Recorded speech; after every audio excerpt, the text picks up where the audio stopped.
hermanos, por este día que hizo el Señor. Nos gozamos y nos alegramos en gran manera, como dice el Salmo, digno es de suprema alabanza, y nos permite estar aquí en su gran misericordia y gracia y bondad. Bateando emergente, oramos por nuestro pastor que está de visita en la iglesia en el Coco, en la Chorrera, orando que el Señor pues le use y bendiga a los hermanos. Mientras acá nos gozamos ya en el cierre de la miniserie Las Parábolas del Reino, que nuestro Señor nos da en el libro de Mateo 13, hoy cerrando con lo que los editores de la Biblia, al menos la Reina Valera, titula Tesoros Nuevos y Viejos, queriendo resaltar lo que el Señor nos ha enseñado a lo largo de esto.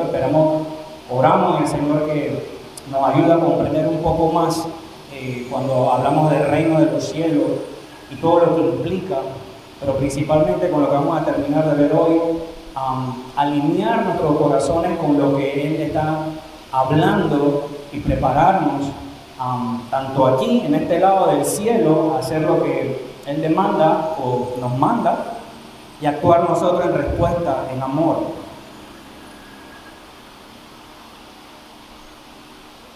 Fíjese, hermano, luego el Señor en esta parábola en este capítulo de Mateo, capítulo 13, en el versículo 36 en adelante, el Señor despide a la multitud y Él entra en la intimidad del hogar con los 12 apóstoles. Presumimos que algunas personas más estaban con ellos, y a continuación las siguientes 4 parábolas antes de esta que vamos a tocar hoy les son dadas y explicadas con mayor y profundo conocimiento de los misterios del reino de los cielos, precisamente a estos discípulos. Usted va a ver desde el versículo 36, que fue el segundo sermón que, dicho sea de paso, me tocó el turno exponer. Él empieza a explicarle la parábola del trigo y la cizaña, y posteriormente la de la perla, la del gran tesoro o el tesoro valioso, y la que vimos el domingo pasado de la red y los peces. Y fíjese, hermano, que esta revelación es preciso notar y tener esto presente, que es para ellos, para sus discípulos, aquellos que habían creído. La intimidad de la revelación es para aquellos que hemos decidido en nuestro corazón seguir a Cristo, para aquellos que obtuvieron la gracia de conocer este misterio y así poder ser transformados, que es lo que vamos a ver hoy, que es lo que podemos entender por la palabra cuando el Señor le da esta última parábola, al menos en este ciclo de parábolas con respecto al reino de los cielos. No es que no vayamos a ver otra en otros pasajes de Mateo, incluso en los otros escritores evangelísticos, pero para cerrar la parábola del reino en Mateo 13, preciso es tener en cuenta que la intimidad con la que se da esto es para llevarlos a una resolución en su vida y transformar su mente y empezar a vivir bajo el pleno señorío de Cristo, ya que Él es el Rey, y con su llegada, de cierta manera, como escuchamos ya la semana pasada, se instaura el reino de los cielos, y prepararlos así para el ministerio de la obra. Preciso, hermanos, recalcarles esto de nuevo, porque creo que aquí se ve el núcleo de esto, porque el mensaje no es dado para aquellos oidores, para aquellos curiosos, para aquellos que simplemente pasaban y escucharon algo que les llamó la atención. No es para ellos. Por eso es que queremos resaltar que nuestro Señor está dándole las parábolas a sus discípulos. Importante tenerlo presente, mostrándole así la realidad que solo a los que creen, a los que han recibido a su Señor en sus corazones como Salvador, le es concedido el conocer los misterios del reino de los cielos.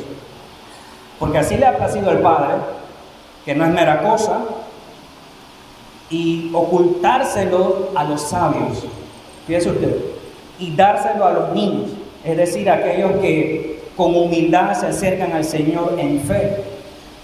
Esto en concordancia y en contraste con los sabios en los tiempos testamentarios, el grupo de los fariseos, el grupo de los saduceos, el grupo de aquellos que formaban la cúpula del Sanedrín. Ellos eran los sabios, ellos eran los que estaban expuestos a la ley, eran ellos los que tenían que recibir al Mesías, eran ellos los que tenían que decir, este es el Mesías, los sabios. Pero como dice Juan, a los suyos vino, los suyos lo rechazaron. Y le ha placido al Padre concederle los misterios del reino a aquellos que sí le recibieron. Aquellos que no estaban expuestos a la ley, aquellos que no eran del linaje de Aarón, aquellos que ni siquiera estaban pensando más allá de saber de que venía un Mesías, que había que esperarlo, que había que guardar el sábado y las leyes y los rituales. Simplemente está ahí, pero que andaban en una vida cotidiana, probablemente como usted y con la mía, a ellos les fue concedido, los niños, como dice por ahí otro pasaje en Mateo la semana, los tesoros del misterio de los reinos, del reino de los cielos. Importante destacarlo, lo vamos a ver. Esto también nos debe llevar a mirar, hermano, dicho sea de paso, la intimidad con la que se da esta revelación. Y como vamos a ver más adelante, la responsabilidad que tenemos. Aquellos que hemos recibido la gracia de conocer el misterio del reino, tenemos una responsabilidad de la dignidad del llamado y la gracia santificadora dispensada para nosotros. Ellos lo rechazaron, pudieron darse cuenta en el camino y rectificar, o la misericordia de Dios pudo haberle obrado en ellos para que recibieran a su Mesías. No lo hizo el Señor y se lo dio a otros que no eran sabios. De ahí la importancia de esta parábola que vamos a ver, de tener sumo trato y cuidado con esta gracia dispensada. Hermanos, a la luz de estas cuatro enseñanzas de las últimas parábolas, en Mateo 13:36 en adelante, vamos a ver que el Señor describe, como vimos, que va a recordar la parábola del trigo y la cizaña, la naturaleza del reino en este lado del cielo, su carácter, el valor y sobre todo, hermano, creo que de todo y lo que vamos a estar dividiendo el sermón el día de hoy es que estas parábolas enseñan al menos 2 veces en la intimidad del maestro con sus discípulos el fin de este siglo presente. Usted va a recordar cómo termina la parábola del trigo y la cizaña y cómo terminó la semana pasada la parábola de la red, como que si fuera prácticamente un repetitivo. Y la instauración completa y perpetua del reino anunciado por el Señor. Hermano, es así que eso me lleva en la meditación a sostener la tesis de que con esta última parábola nosotros debemos enfocar nuestros pensamientos con detenimiento en la pregunta que el Señor le hace a sus discípulos en el versículo 51, para considerar nuestra condición a la luz del gran honor y responsabilidad que se nos da y así poder llevar a cabo su mandato que sigue describiendo el versículo 52. Nótelo, porque entendiendo o analizando o llevando nuestros corazones humildemente a prestar cuidado en esta consulta, en esta pregunta que hace nuestro Señor, es que nosotros vamos a captar la responsabilidad que se nos da, primeramente a los apóstoles y segundo a todo obrero del reino, que somos nosotros. Por eso que yo he titulado el sermón Un buen maestro del Evangelio. Fíjese el versículo 51. Jesús les dijo: ¿han entendido todas estas cosas? Ellos respondieron: sí, Señor. Me lleva a mi primer punto de lo que me lleva a meditar. Entre tantas cosas, hermanos, considerando esta pregunta, le he titulado al primer punto un llamado al arrepentimiento y fe como forma de vida. Vamos a recordar, hermanos, quiénes eran los discípulos que en nada diferían con nosotros en nuestra condición espiritual. Cómo llegó el maestro a su vida. Algunos los esperaban, otros no. Otros escucharon y lo menospreciaron y dijeron no. Otros dijeron: de Galilea puede venir. Todos estaban en una condición en la que el Señor llega y los busca Y al hacerle esta pregunta, nuestros pensamientos deben ser llevados al análisis de nuestro propio corazón. Un llamado al arrepentimiento y fe como forma de vida, porque las verdades divinas, amado hermano, no deben pasarse por alto ni a la ligera. La pregunta de nuestro Señor aquí muestra que son asuntos de suma importancia y peso. Que lo que acaban de escuchar tiene relevancia, al punto que les cuestiona, se asegura, escudriña, escarba su corazón preguntándole, ¿ustedes han entendido lo que yo les acabo de decir? Estamos en el versículo 51 y desde el 36 hay varios versos, hermanos, hay bastante para analizar para ellos solos. Las primeras fueron dadas a la multitud. En el versículo 36 la puerta se cerró, ellos preguntaron y Él les respondió y les reveló el reino. La pregunta es certera porque es de importancia lo que se está dando y de importancia aún más que lo entiendan. Y ellos deben de ser considerados, esto debe ser considerado una y otra vez hasta que se comprenda completamente. Porque hasta aquí el capítulo 3, hermano, en Mateo, es congruente preguntarse. Al menos la primera parábola, hablando del trigo, si somos trigo. A este punto es válido preguntarse, o ellos debieron preguntarse, ¿soy un trigo? ¿Soy esa semilla buena que crece y da fruto? En medio de una generación perversa, usted va a recordar esa parábola del trigo y la cizaña. Deben preguntarse si realmente Cristo y su evangelio son mi tesoro, son mi perla de gran valor. ¿Han entendido estas cosas? Es válido preguntarse si yo me siento declarado justo y si mi vida da fe y cuenta de que yo he sido declarado justo, como lo vimos en la parábola de la red. No estaban desechando los ángeles a buenos y a malos, sino a los malos de los que, hermano, de los justos. ¿Vivo como justo? Esa declaración que se me da y en la que yo he tenido un nuevo nacimiento, ¿la estoy viviendo? Es válido preguntarse ahora que yo vivo como alguien a quien Jehová ha declarado justo y no lo ha culpado de iniquidad, como dice el Salmo 32. Porque verdaderamente este misterio ha calado en nuestro ser. Debieron haberse preguntado a los discípulos cuando el maestro está preguntando, ¿ustedes han entendido esto? Estas verdades del misterio, de que ustedes son buenas semillas, de que lo que yo le estoy ofreciendo y lo que yo voy a hacer en la cruz en unas cuantas semanas más es su verdadero tesoro. ¿Entienden lo que yo vine a hacer por ustedes y cómo esto va a terminar? ¿Lo han entendido? Pregunta el Señor. Esto está transformando su carácter a la semejanza del carácter de Cristo. Y la pregunta del Señor, hermano, note lo que es una pregunta crucial, como mencioné, para proseguir con la parábola que a continuación vamos a ver. Porque esta verdad revelada en las últimas 4 parábolas deben llevar nuestra vida a un estado de constante humillación del alma. Al entender lo que el Señor nos está revelando a aquellos que no lo estábamos esperando, si se puede mirar de una forma.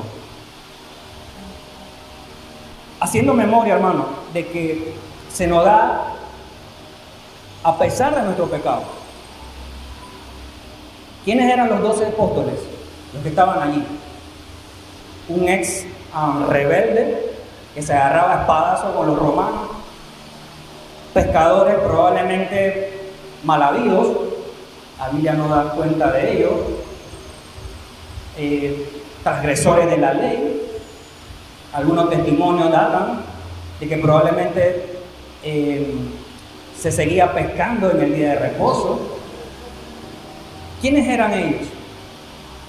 Y sin embargo, se les da los misterios del reino a pesar de su pecado, porque se nos revela el reino a pesar de nuestra constante inclinación al mal. Inmediatamente eso nos debe hacer clic con la pregunta de lo honroso que es esto para ellos. Y la pregunta va cargada de eso. No le estoy dando cualquier cosa a cualquier persona. Le estoy dando un tesoro invaluable a personas por las cuales yo, el Dios encarnado, estoy dando entendimiento.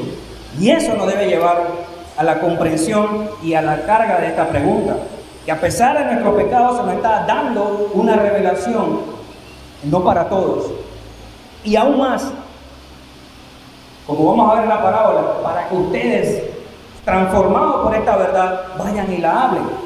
Esta revelación de los misterios del reino, amado hermano, nos da a entender cómo es ser un hijo del reino viviendo en medio de una generación perversa.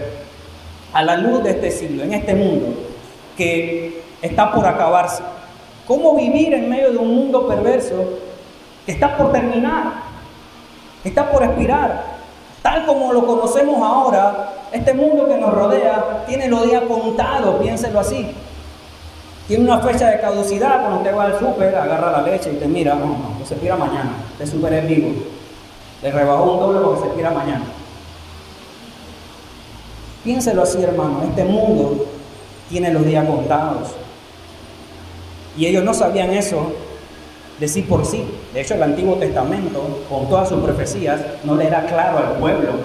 Este maestro aparece de la nada, los escoge, los sienta, les revela el reino que ellos en su vida iban a pensar. Ellos nada más estaban pensando en matar a César allá en Roma y recuperar la gloria de los días de David y Salomón. Jesús les dijo: siéntense, muchachos, esto trasciende a David.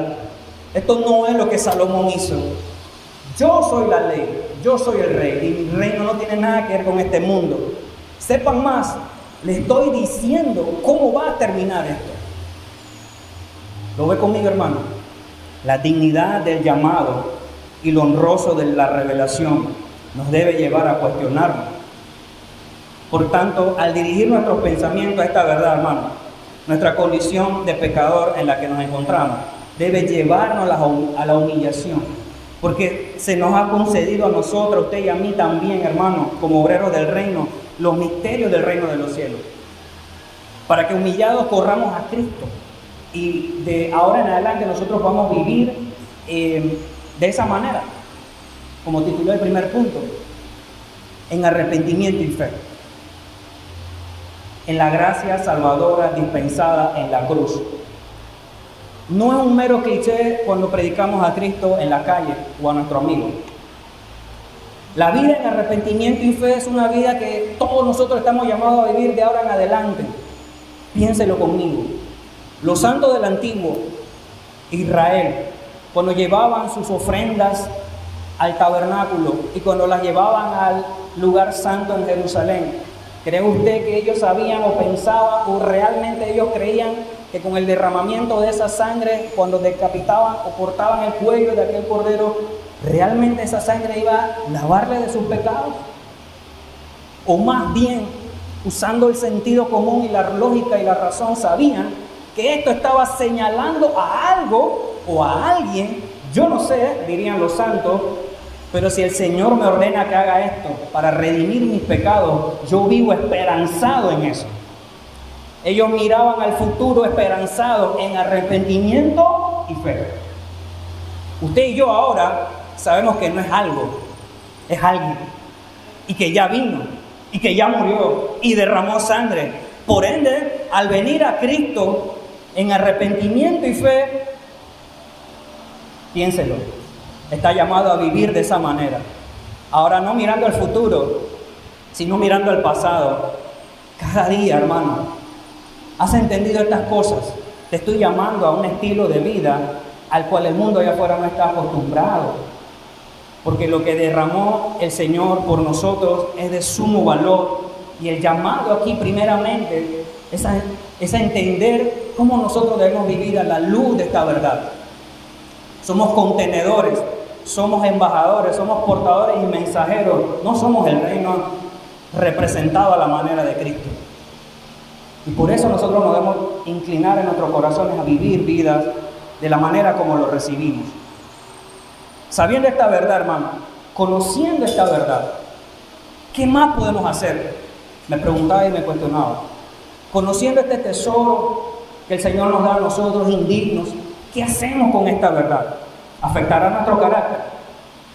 Nos va a llevar a poner nuestras resoluciones día con día en sujetarnos a una vida, a la guianza y al control del Espíritu.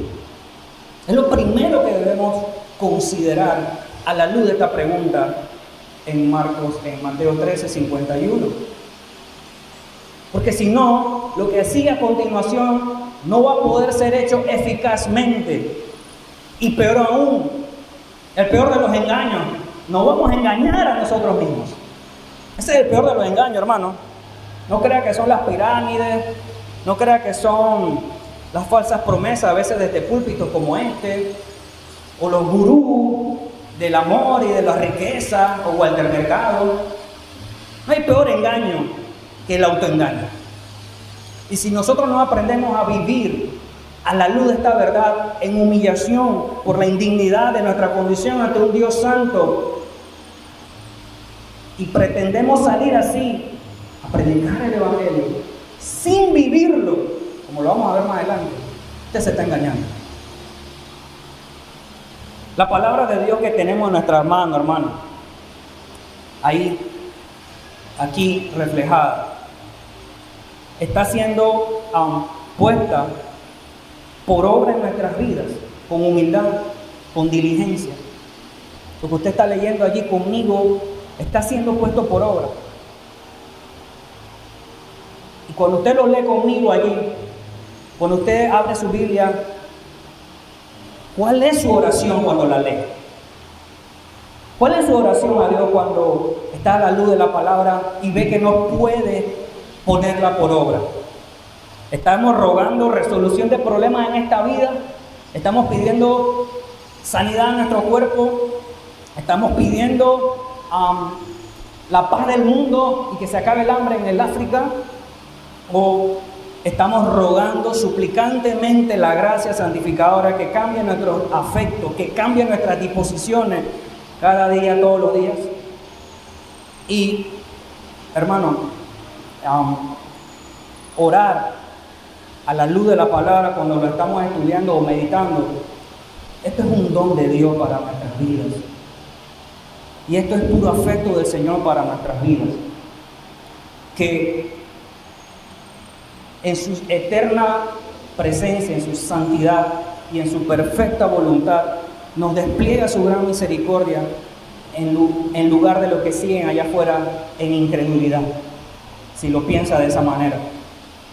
Y mis hermanos, no estoy diciendo que es un error ahora orar por la sanidad de los enfermos o el sustento diario, pero aún es mucho más nutritivo, es mucho más importante orar rogándole al Dios de toda gracia para darnos convicción de que habiendo recibido esta salvación tan grande, como dice el libro de Hebreos, ¿cómo no vamos a llevar nuestras vidas consonas con esto?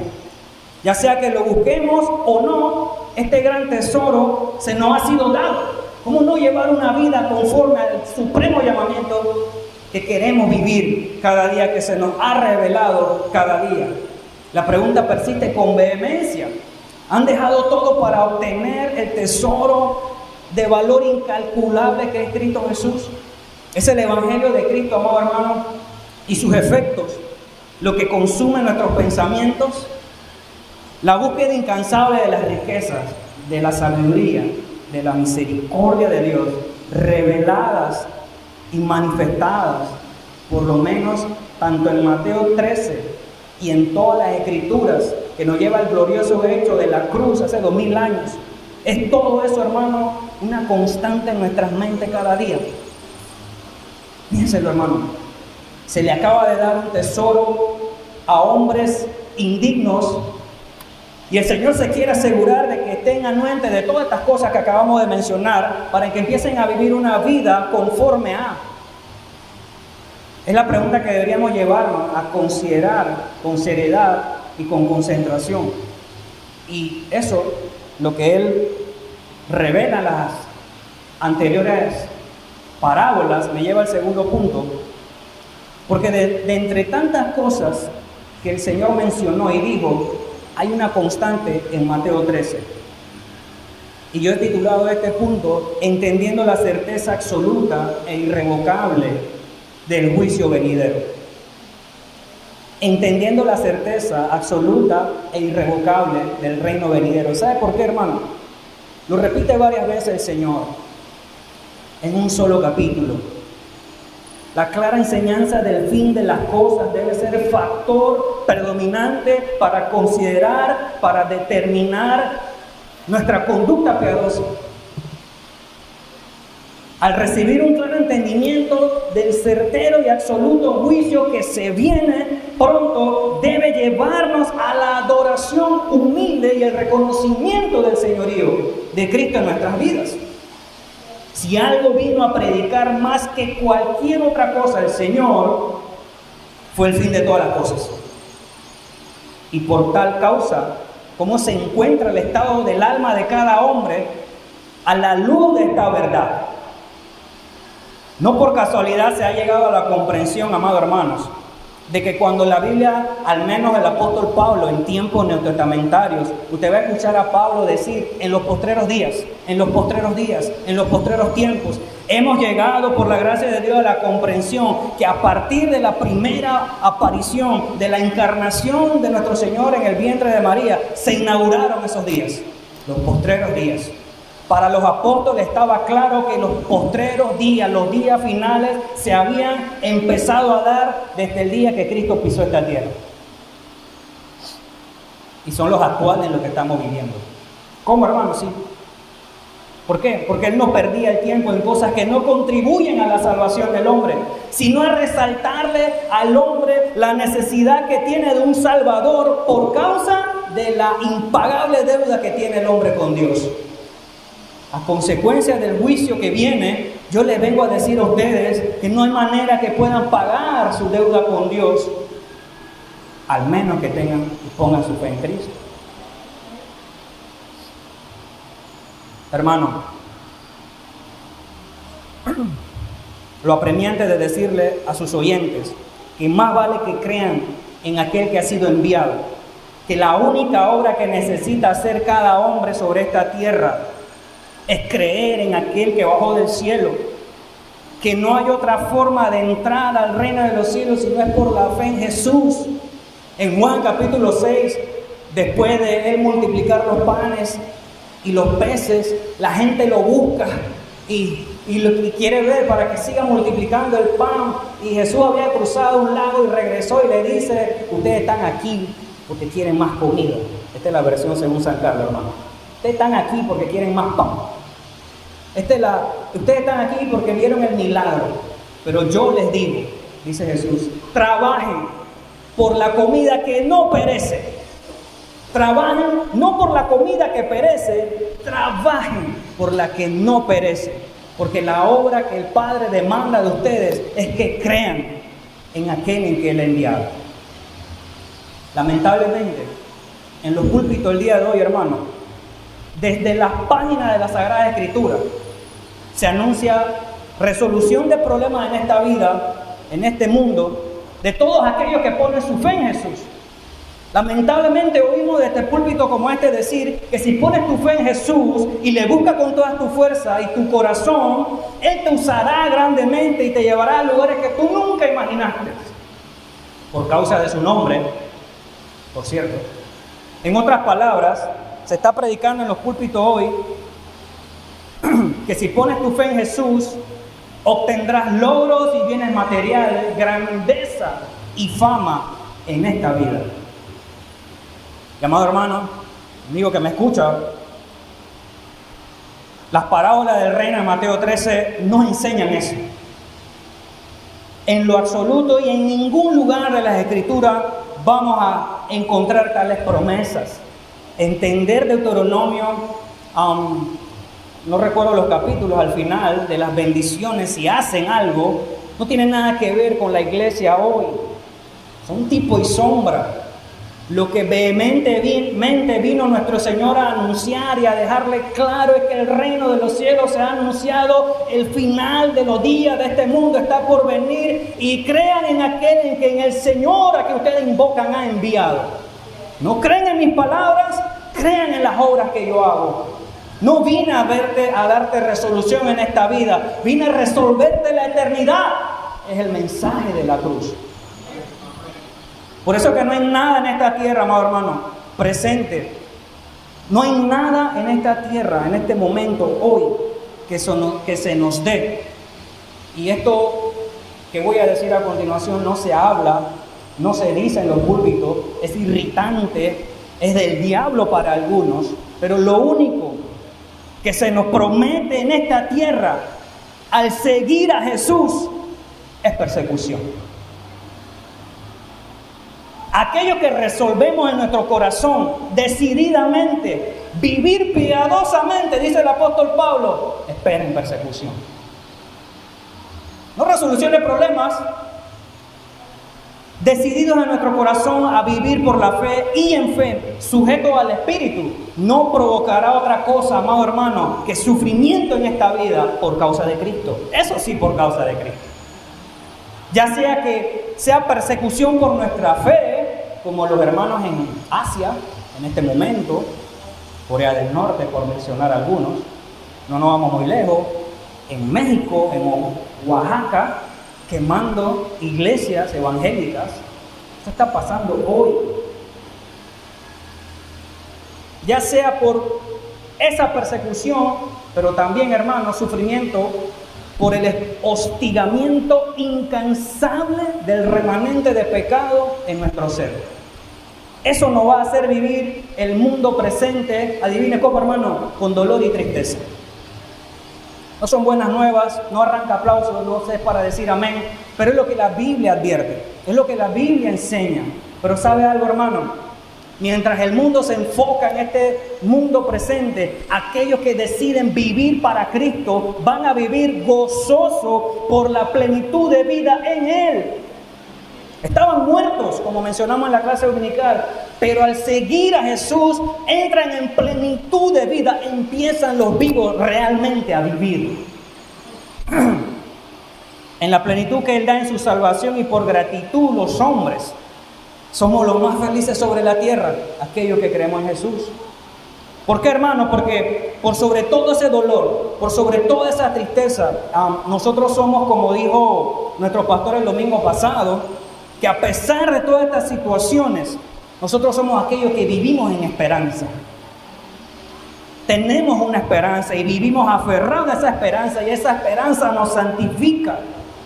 No hay nada en este mundo sino por la promesa de Cristo de una morada con Él y junto a Él en los cielos.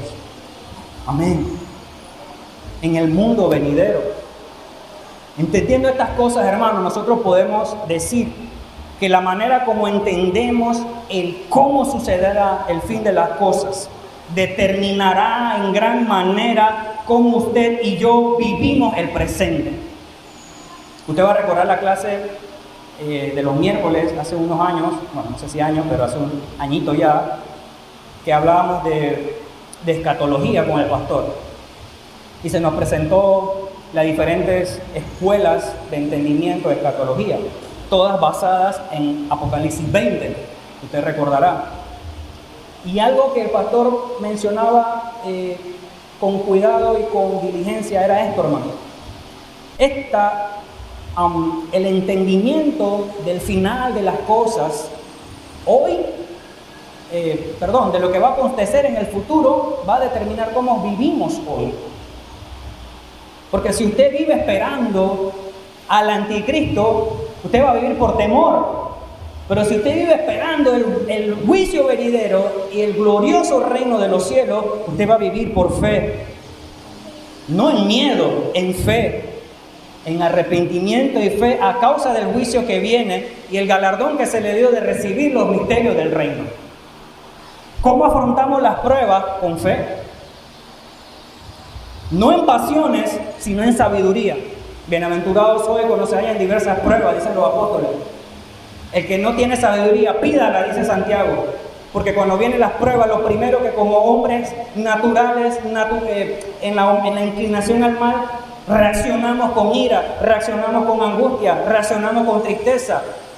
La palabra nos enseña que no, lo que vivimos en el presente, esperando el juicio que viene y el reino de los cielos, vivimos en fe. No reaccionamos con la carne.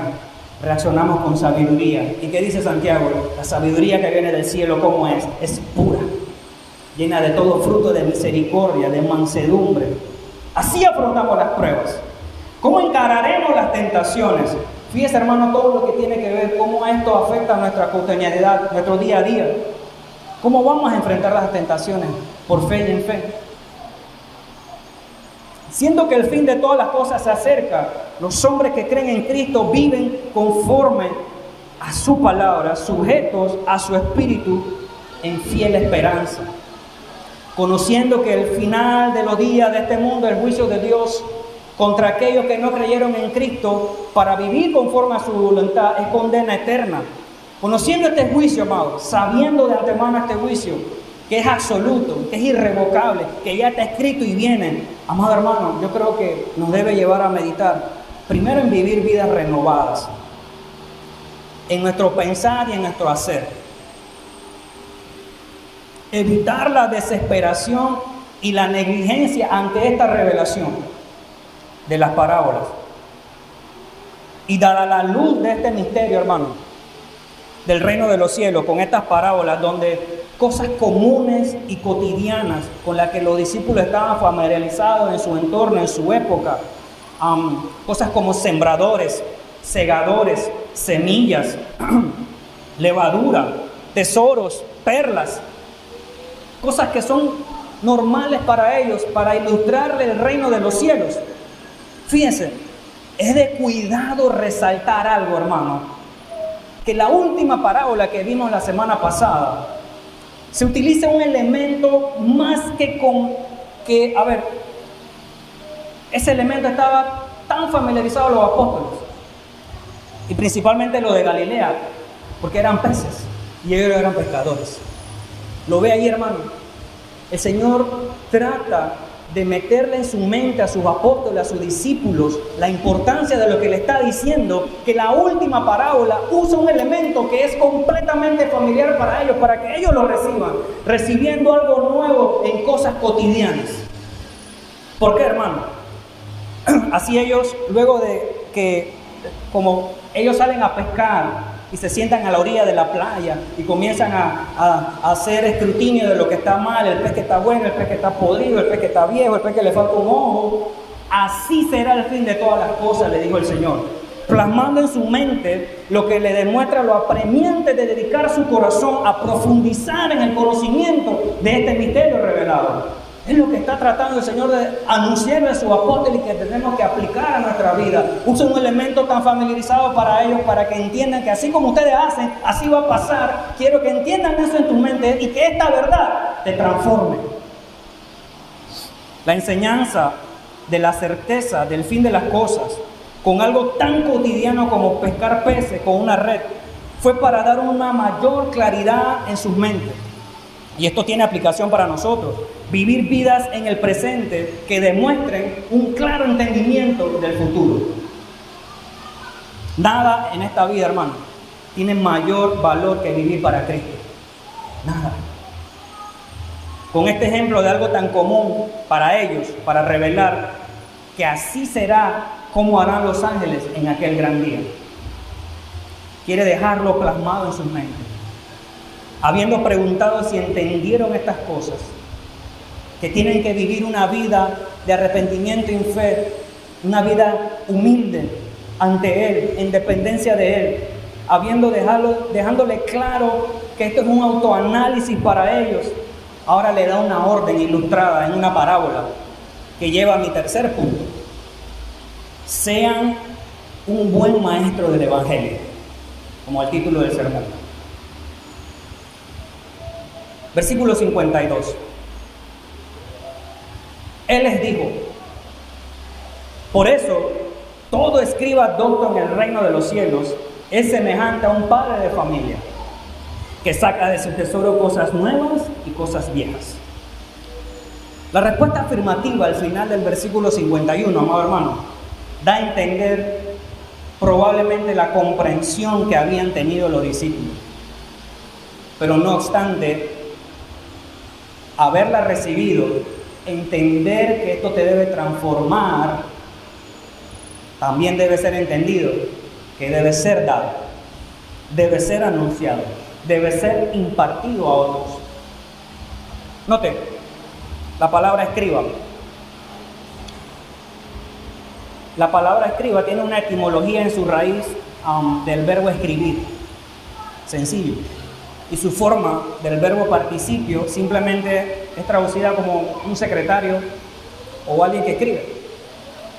En esencia, los escribas eran personas que por su habilidad para leer y escribir eran empleadas a lo largo de todo el Oriente Próximo y el Mediterráneo para trabajar en diferentes ámbitos como el judicial, el político, el social, el religioso, a lo largo de los milenios, a lo largo de todos los imperios y reinos conocidos y civilizados de la época. Eso era un escriba. El escriba era una función que iba a variar en las naciones y en los reinos. Independientemente de eso, en esencia era alguien como una especie de secretario. Esta función no estaba sujeta nada más a la nación de Israel. En todo el imperio, en todos los reinos conocidos había esta función. Por eso entender de lleno la función de ellos va a resultar difícil debido a la presencia de esta vocación en diferentes civilizaciones, periodos, reinos, que abarcando puestos desde los más altos, te va a ver escribas en cargos como secretarios reales, consejeros del rey, entre otros, oficiales de la corte, póngale el título que usted quiera dentro de esa corte, tenían cargos ostentosos, pero también un escriba tenía cargos tan bajos como la de un simple redactor de documentos o un simple copiador, era la fotocopiadora, digámoslo así. Sácame una copia de esto, va a ser el escriba, y el escriba a escribir, era una fotocopiadora. En Mateo, para nuestros efectos, vamos a dirigirnos al tiempo del Nuevo Testamento en Mateo. Mateo lo describe a ellos como maestros, expertos, juristas, autoridades religiosas. Muchos de ellos, siendo escribas, pertenecían a la secta de los fariseos. Muchos de ellos pertenecían a los saduceos, aquellos que eran sabios en la ley. Muchos de ellos hasta eran del linaje de Aarón y pertenecían a la clase sacerdotal en los tiempos de Jesús. Y esto por cómo Jesús los cita como sentados en la cátedra de Moisés. Usted lo va a recordar conmigo. Reflejando así el estatus dentro de la sociedad judía de entonces como maestro de la Torá o maestro de la ley, maestro de los 10 mandamientos. En resumidas, Mateo, al menos, podemos ver que los escribas eran tenidos en cuenta en sus funciones a la manera de Esdras. Usted va a recordar el libro de Esdras. Dice la Biblia que él era tenido por experto y diligente de la ley de Moisés, versado, enseñado, instruido en los mandamientos de Jehová. Pero noten, para practicarlos y así enseñarlos al pueblo. Eso es importante. Aquí los escribas son personas dedicadas al estudio de los mandamientos para vivirlos y para enseñarlos. Ahora, nuestro Señor menciona un adjetivo aquí para el escriba. El escriba tiene que ser como, hermano, versículo 52, docto en el reino de los cielos. Ustedes que eran pecadores, ustedes que eran de la manada y de la vacada, yo los escojo, les revelo el reino. Quiero que se conviertan en aquellos que están dedicados al estudio, no meramente de la Torá, de los misterios del reino de los cielos. En los tiempos de Jesús, amado hermano, las interpretaciones de los escribas eran cuestionadas por él. A su vez, estos escribas cuestionaban la autoridad de Jesús, la fuente de su poder, describiendo así que tenían autoridad para pedirle a él: ¿quién eres tú? ¿Por qué haces estas cosas? ¿Y con qué poder haces estas cosas? Usted va a leerlo en los evangelios. Dinos, ¿con qué poder haces estas cosas? ¿Con qué autoridad haces estas cosas? Jesús aparte entraba para provocarlos y entraba a la sinagoga y veía a alguien enfermo e inmediatamente, dice la Biblia, poniendo sobre el enfermo sus ojos, lo sanaba. En día de reposo, para que ellos se exacerbaran, para él entonces cuestionarle que cómo son tan ciegos para no darse cuenta quién estaba delante de ellos. Razón por la cual ellos fueron duramente acusados por el Señor, amado hermano. Te va a leer Mateo 23 y quédese allí. Ahí va a escuchar al Señor decir algunas cosas que son categoría R13 de las películas. Bien fuertes. Ya que ellos debieron ser los primeros en reconocer que Él era el Mesías. La Sagrada Escritura, amado hermano, se encarga de llamar con un calificativo a los que rechazan a Jesús y principalmente a la clase sacerdotal de su tiempo, que rechazan la sabiduría de Dios. Aquellos que insistiendo en la terquedad de su corazón, se entregan sin vacilación a toda clase de males, a toda clase de deseos encendidos, se les dice, o la Biblia se encarga de decirle, necios. Dice el necio en su corazón, no hay Dios. Salmo 53:1. Los que desprecian el temor del Señor se hacen inútiles e incapaces a ellos mismos. Pero peor aún, la gran acusación para los escribas en tiempo de Jesús, del Señor contra estos escribas, que encontramos en el Evangelio, es la hipocresía. Cuídense de la levadura de los fariseos, decía el Señor. Ellos no entendían, después entendieron que hablaba de la hipocresía.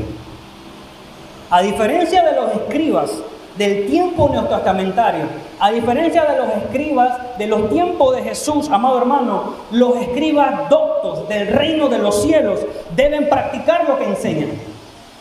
Por eso la importancia de entender la pregunta en el versículo 51. Entender a la luz de esta verdad, ¿soy trigo? ¿Valoro el Evangelio?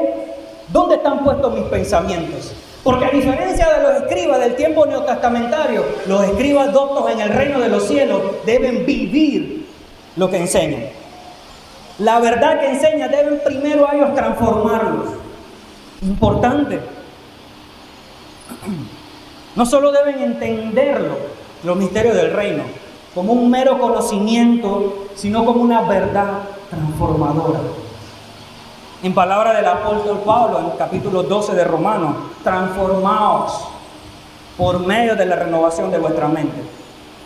Los escribas doctos del Señor deben ser convertidos a causa de la revelación de los misterios del reino de los cielos que se le ha concedido conocer. Esto es importante considerarlo, amado hermano. Por tanto, nosotros debemos profundizar más en el entendimiento del misterio de la palabra, de la venida y de la segunda venida de nuestro Señor, del Evangelio de Cristo, de la cruz de Cristo, en las doctrinas de la palabra del Señor. Debemos profundizarlo y hacerlo en nuestra vida para ver frutos, amado hermano.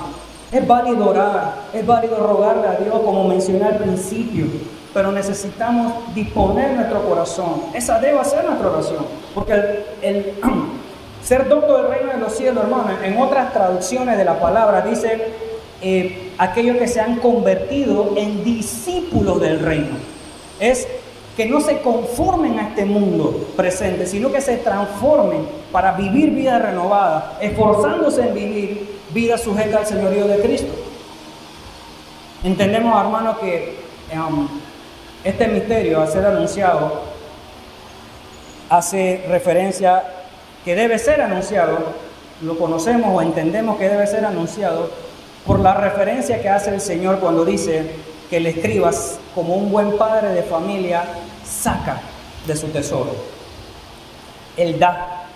Pero antes de llegar a dar, como lo da es lo importante. Porque cuando vivimos vida transformada, el cómo anunciamos el Evangelio es importante.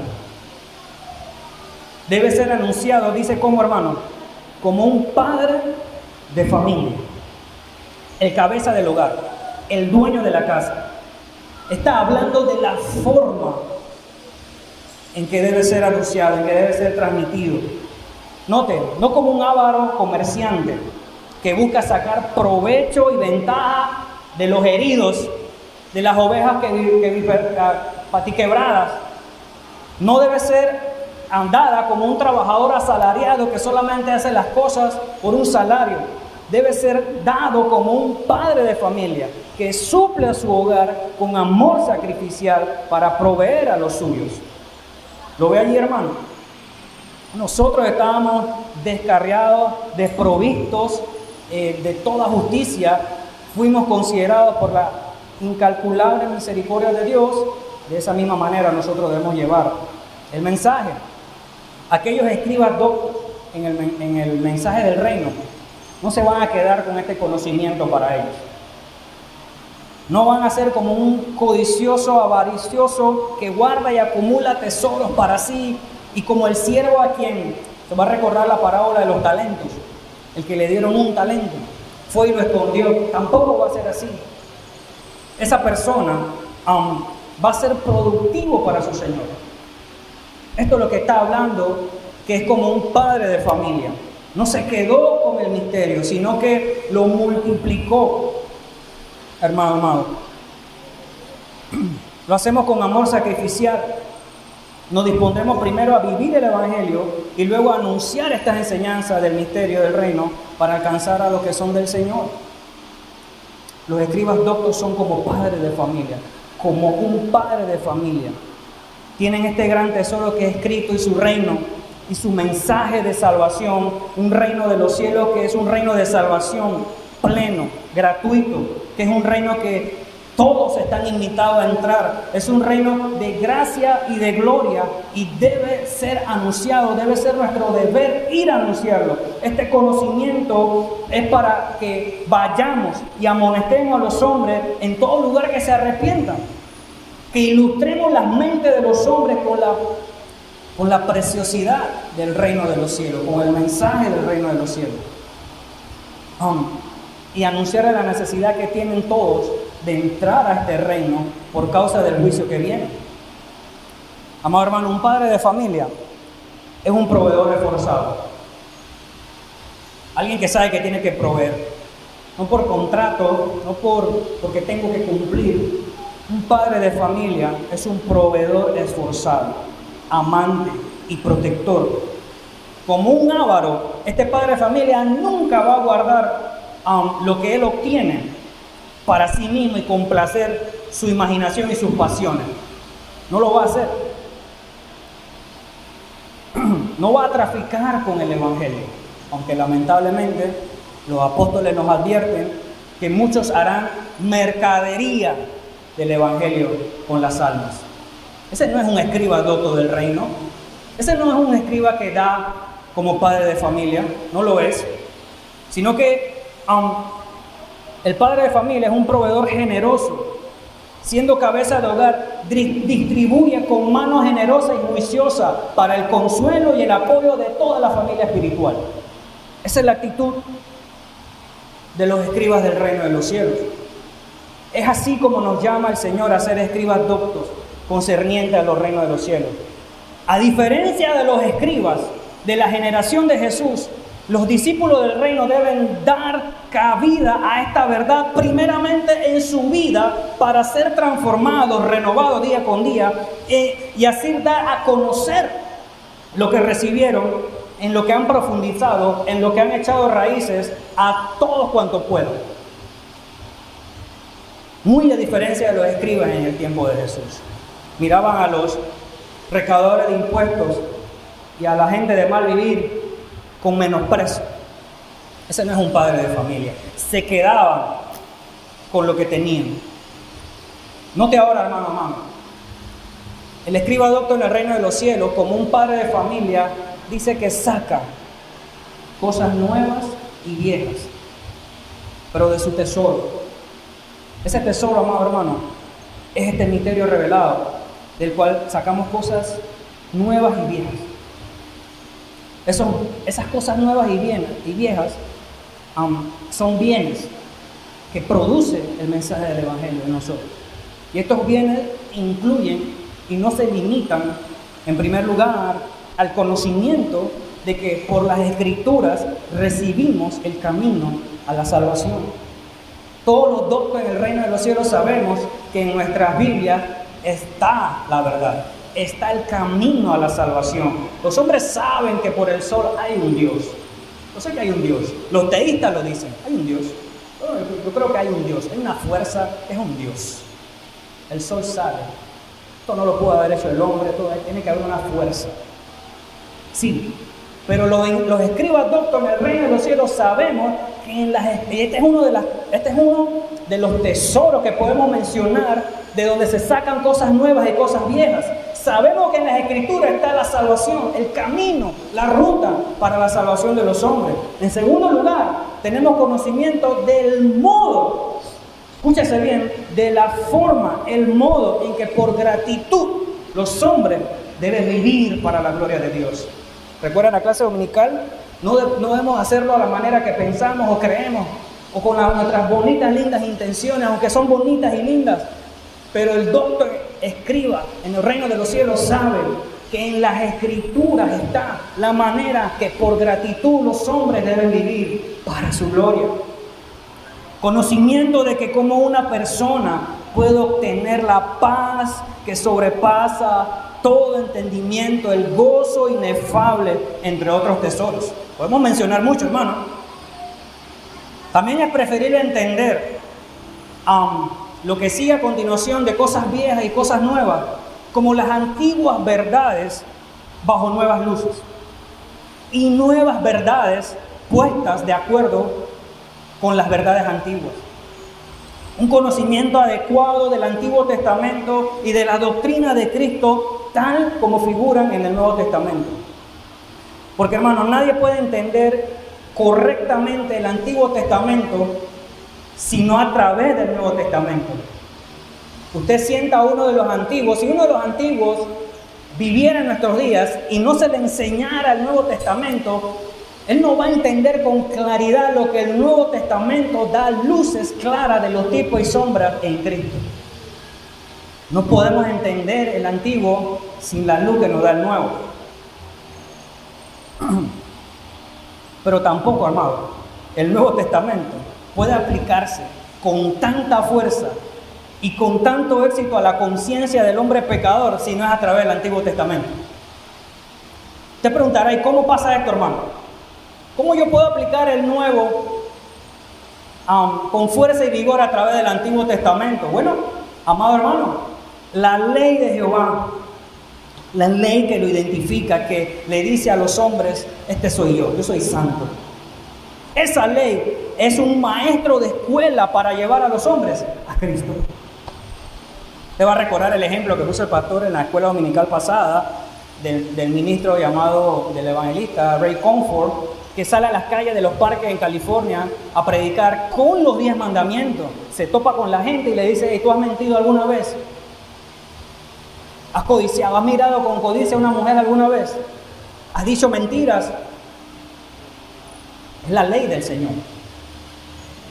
El evangelio es aplicado a través de la ley del Señor. ¿Cómo, hermano? Ya que por la ley, ¿qué dice Pablo? Es el conocimiento del pecado.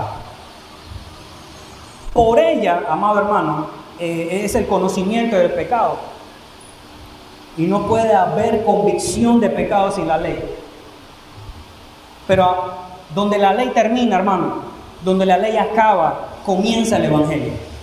Porque no solamente dejamos al pecador ahí frustrado y angustiado y atormentado. ¿Qué hago ahora? La ira de Dios está sobre mí, Juan 3:36. No, donde termina la ley dice, bueno, agarra evangelio. Ya que por la ley es el conocimiento del pecado, pero solamente por el evangelio es la salvación del pecado. Saco de mi tesoro cosas nuevas y cosas viejas. Amado hermano, el que olvida lo viejo y solamente se apodera de las novedades, y el que constantemente está interesado en lo nuevo, en que todo tiene que ser novedoso, pierde su eficacia por desconectarse de la base fundamental. Por eso hoy usted va a ver a la gente predicar, ven a Cristo porque Él va a resolver tus problemas. Cree en Jesucristo y todos tus problemas se resolverán. Cree en Jesucristo porque Él tiene un plan maravilloso para tu vida. Olvidan lo antiguo, desechan lo antiguo, ¿no? No puede ser, porque se va a desconectar y pierde su eficacia. No va a haber salvación, no va a haber conversión, porque esa persona va a ser como la semilla del sembrador junto al camino, junto a pedregales y junto a espinas, ¿no? Porque no hay eficacia, no dieron lo antiguo, solo se volvieron a cosas nuevas y se fueron tanto en las cosas nuevas que olvidaron lo antiguo. El verdadero escriba, que como padre de familia saca de su tesoro, está completamente familiarizado con el antiguo y edifica sobre eso. Eso es importante. Recuerde, el escriba va a salir a predicar que el reino de los cielos. ¿Y qué dice el reino de los cielos? Que viene un juicio. ¿Y qué hago? Cristo es tu tesoro. Pero Él va a sacar cosas nuevas de su tesoro, de la revelación del misterio antes escondido, y la mostrará a los demás con claridad. Que todo lo que antes fue anunciado por los profetas en el Antiguo Testamento cobra sustancia en Jesús y su Evangelio.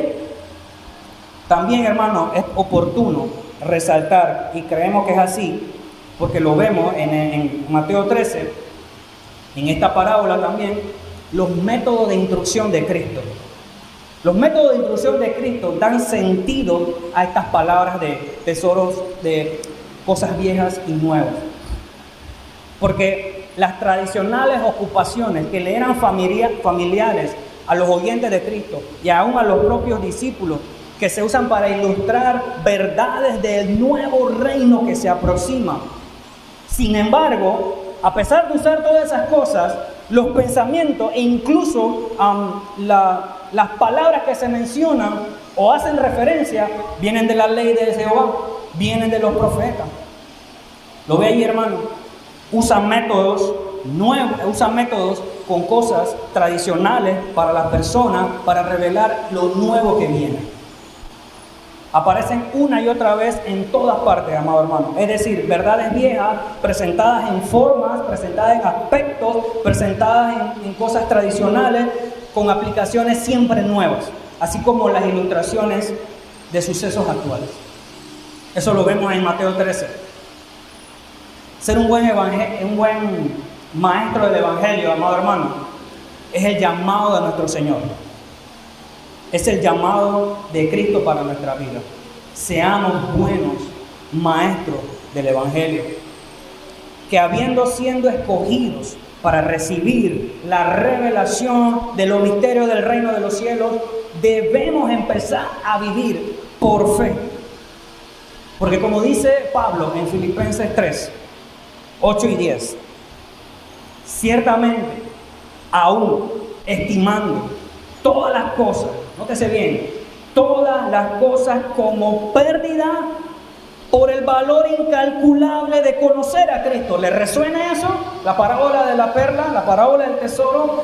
Yo considero y estimo las cosas como pérdida por el incomparable valor de conocer a Cristo, nuestro Señor, por el amor del cual lo perdemos todo y lo tenemos por basura para ganar a Cristo. Pablo tiene en mente la parábola. Versículo 9, y ser hallado en Él, no teniendo nuestra propia justicia. Tiene la parábola de la red en la mente. Podemos deducirlo, no estoy diciendo que es así. ¿Por qué? La parábola dice, así como ustedes se sientan en la playa y hacen escrutinio entre lo malo y lo bueno, así los ángeles separarán a los malos de los justos. ¿Y qué dice Pablo en el versículo 9? Ser hallado en Él no teniendo mi propia justicia. Yo no soy justo por mis propias obras. Yo soy justo por la ley. Yo no soy justo por la ley, sino por la fe en Cristo. La justicia que es de Dios por la fe. Versículo 10. A fin de conocerle y el poder de su resurrección y la participación de sus padecimientos, llegando a ser semejantes a Él en su muerte. Amén a eso. Quiero cerrar con 3 aplicaciones, amados hermanos. Primero, el apóstol Pablo, en su segunda carta a los Corintios, llama al autoexamen. Corintios 13, segunda de Corintios 13, versículo 5. Examinaos a vosotros mismos si estáis en la fe. Parece más o menos la pregunta de Mateo 13, 51, ¿no? Probaos a vosotros mismos y pregunta, ¿ustedes no conocen a ustedes mismos que Jesucristo está en vosotros a menos que estéis reprobados? Hermano, debe ser nuestro deber rogarle a Dios incansablemente que nos ayude con su gracia para conocer y convencernos. Adivina, hermano, aunque no es bueno adivinar, me dijo una anciana, de que Jesucristo está en nosotros. Debemos rogarle a Dios de que nos convenza de pecado y nos asimile la idea de que Cristo está en nosotros. Examinarnos a la luz de la parábola del reino para conocer si Cristo mora en nosotros. Es preciso rogar esto, amado hermano, porque todos nosotros somos capaces siquiera de amar a Dios. No somos capaces siquiera de amar a Dios como Él merece. Si cada uno de nuestros afectos estuvieran dirigidos a Cristo como a veces creemos que están nuestros afectos, ninguno de nosotros dejaría jamás de llegar a la presencia de Dios a través de su palabra en oración, rogando día y noche por su fuerza, para vivir sujetos a Él por amor, por haber enviado a su único Hijo. Demanda humildad sobrenatural, podría decir yo, para reconocer estas cosas, amado hermano, porque no es sencillo verlo, no es fácil asimilarlo ni reconocerlo, mucho menos. Es preciso rogar al Padre porque no somos capaces de entender el amor del Padre. Un amor inmensurable, incalculable, que cargando en Cristo su Hijo unigénito, nuestra culpa, lo hizo a Él despreciable para que nosotros seamos sus hijos. No somos capaces de entender ese amor por la imposibilidad que hay en nosotros naturalmente por el pecado. Queremos buscar, la gente quiere buscar cosas nuevas. Queremos saber cosas que son ocultas. Queremos que Dios nos diga, amado hermano, quién es el anticristo. Queremos que Dios nos diga la fecha, el mes, el día y la hora de tu llegada. Hay gente así, hermano.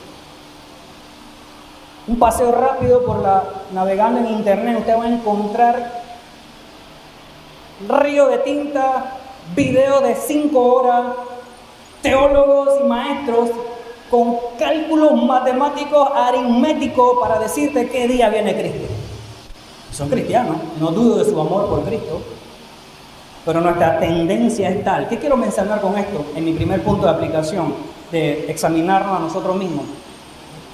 Que la tendencia de nosotros es tal a buscar las cosas movidos por la curiosidad que naturalmente está en nuestro ser, que nos impide buscar lo que realmente la Biblia está enseñando.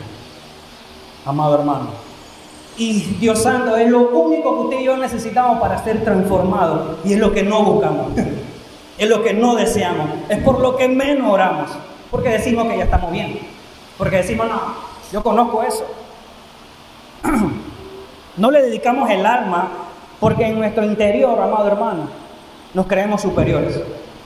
Nos creemos que nos la sabemos todas. Somos sabios ya. Y la cruz es un tema del pasado. Eso es para los nuevos convertidos. Amado hermano, no va a alcanzar la eternidad, pienso yo, desde mi humildad puedo decirlo, desde mi punto de vista, que yo creo que no va a alcanzar la eternidad en el cielo para entender lo que pasó en ese Calvario.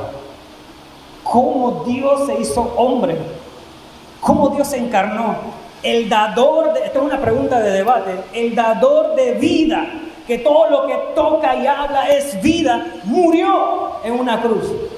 No va a alcanzar la eternidad. Si sus pensamientos y los míos se consumen en esa realidad, su vida y la mía serían transformadas, amado hermano. Examinaos, examinémonos, a ver si estamos en la fe, a ver si Jesús está en nosotros. La parábola del escriba, amado hermano, mi segunda aplicación, es un llamado para todos los obreros del reino. Es un llamado a nuestros corazones a prestar atención, a ver qué es lo que abunda en nuestras bocas. Porque lo que abunda en nuestras bocas sobreabunda en nuestros corazones. Ahí la importancia de orar humildemente, con desesperación, la gracia de Cristo. Porque vivir el Evangelio, anunciar el Evangelio y defender el Evangelio es deber de cada obrero. Y si eso no está en nuestros corazones, mucho menos en nuestras bocas, mucho menos vamos a salir a anunciarlo. ¿Se entiende por dónde va, hermano? Si no vive en nuestros corazones, no lo vamos a anunciar, porque no vamos a ver que el juicio es inminente, vamos a estar aferrados a este mundo, por ende no vamos a hacer nada. Peor aún, hermano, no se haya diferencia entre el trigo y la cizaña por la conducta y comportamiento de nuestro proceder ante cualquier circunstancia o problema.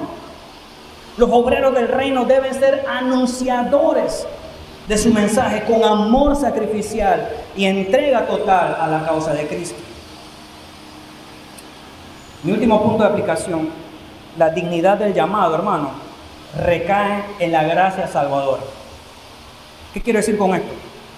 Que cuando un escriba, docto en el reino de los cielos, amado hermano, comprende en su corazón que la obra de realizar está y siempre estará sostenida por la gracia de Cristo.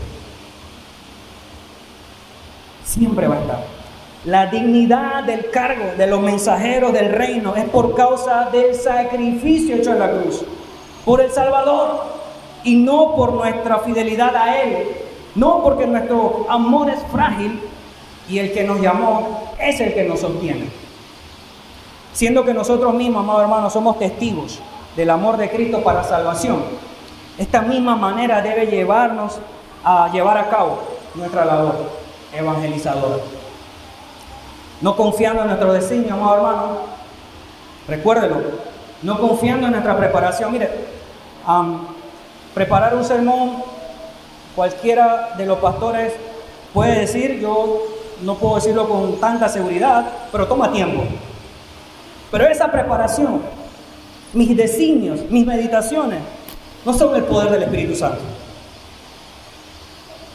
La obra misionera, la obra evangelizadora, recae en la gracia salvadora, producto y obra del poder del Espíritu Santo, no con nuestra fuerza. Usted no puede caer en desánimo ante las tentaciones. Usted no puede caer en desánimo si no ve crecimiento. Usted tiene que recordarse y predicarse el Evangelio para sostenerse en esa gracia. Siempre recordando que la obra es de Él y aún yo mismo soy obra de Él. Es un llamado que recae sola y enteramente en la gracia dispensada en la cruz del Calvario. Porque recuerda, hermano, anunciar el Evangelio fielmente, creyendo que Dios hará su obra en la vida de los que oyen y reciben la semilla, ellos van a dar fruto 100, 60 y 30 por uno. No por lo que usted y yo prediquemos, que debe ser fiel a la palabra, debe ser fiel al Evangelio, como ya hemos visto, pero es el instrumento utilizado por el Espíritu Santo para convertir almas. De ahí la importancia de dedicar nuestras vidas para que cuando hablemos el Señor use la palabra que está siendo trazada, utilizada fielmente, como dice Pablo a Timoteo, que sea un buen ministro de Cristo, que usa bien la palabra del Evangelio. Esa es la que va a usar el Señor para convertir almas en dependencia de su Espíritu. Vamos a orar, hermano. Señor, agradecido estamos, Señor, por estas parábolas que tú nos dejaste en Mateo 13, Señor. Damos gracias, Padre, porque tu palabra es digna de ser recibida por todos. El mensaje de tu Evangelio nos ha transformado y nos ha llamado, Señor. Reconocemos nuestra indignidad, reconocemos nuestra incapacidad, oh Padre, y por eso rogamos a ti, oh Señor, la gracia para ser transformados, para perseverar, para dedicarnos, Señor, como Esdras, que dedicó su corazón al estudio de la palabra, para vivirla y predicarla. Te rogamos, Señor, esa gracia en la cruz para que día con día, todos juntos, Señor, tu iglesia, aquí en Templo, Padre, podamos ser transformados y vivir a la luz del futuro que viene en nuestro presente, Padre. Rogamos esto en Cristo Jesús. Amén.